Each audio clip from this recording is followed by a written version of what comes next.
Welcome back. તો પંચમહાલમાં ચૂંટણી પહેલા હવાલા નેટવર્કનો પર્દાફાશ થયો છે, જ્યાં એસઓજીએ ગોધરામાં રેડ કરી હવાલા રેકેટનો પર્દાફાશ કર્યો છે. આમ આદમી પાર્ટીના ઉમેદવાર અને કાર્યકર્તાઓની સંડોવણી સામે આવી છે. ગોધરા વોર્ડ 11ના આમ આદમી પાર્ટીના ઉમેદવાર અજય વસંતાણી સામે ફરિયાદ નોંધાઈ છે. રમણ બારિયા દર્શિત સોની હવાલાના રૂપિયા રિસીવ કરતા હતા. અંગડિયા પેઢી મારફતે હવાલાથી 50 લાખથી વધુની રકમની હેરાફેરી થઈ છે. આપના ઉમેદવાર અજય વસંતાણીએ તમામ આક્ષેપોને ફગાવી દીધા છે. મને બદનામ કરવા માટે મારા પર ખોટા આક્ષેપો લગાવવાની વાત તેમના દ્વારા કરવામાં આવી છે. હું ચૂંટણી ન લડી શકું તે માટે આ પ્રકારના આક્ષેપો કરાયા છે. મેં કે મારા કાર્યકરોએ કોઈ નાણાકીય વ્યવહાર કર્યા નથી. પાર્ટીના જે મેમ્બરો પર આક્ષેપ લાગેલું છે તદ્દન ખોટું છે. આ એક ષડયંત્ર રચાઈ રહ્યું છે અમારી માટે કે અમે ચૂંટણી ના લડી શકીએ એની માટે.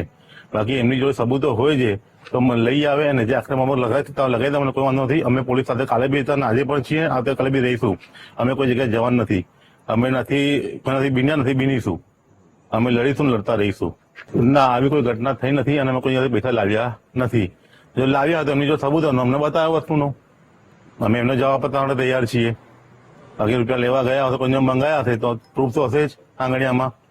અમે તૈયાર છીએ, એ લોકો પ્રૂફ આપે, અમે સાથે જ છીએ પોલીસની. ગમે ત્યારે કેસે બોલાશે, અમે આવવા તૈયાર છીએ. એ તો હવે બીજેપી અત્યારે આમ આદમી પાર્ટીથી ડરી ગઈ છે અને અત્યારે જે આમ આદમી પાર્ટી અડીખમ ઉભી છે ગોધરામાં, એ અજય વસંતભાઈના પ્રતાપે ઉભેલી છે. અજય વસંતભાઈ હટી જાય તો જે ઉમેદવાર 22 ઉમેદવાર ઉભા છે એ ઓટોમેટિક હિંમત હારી જશે.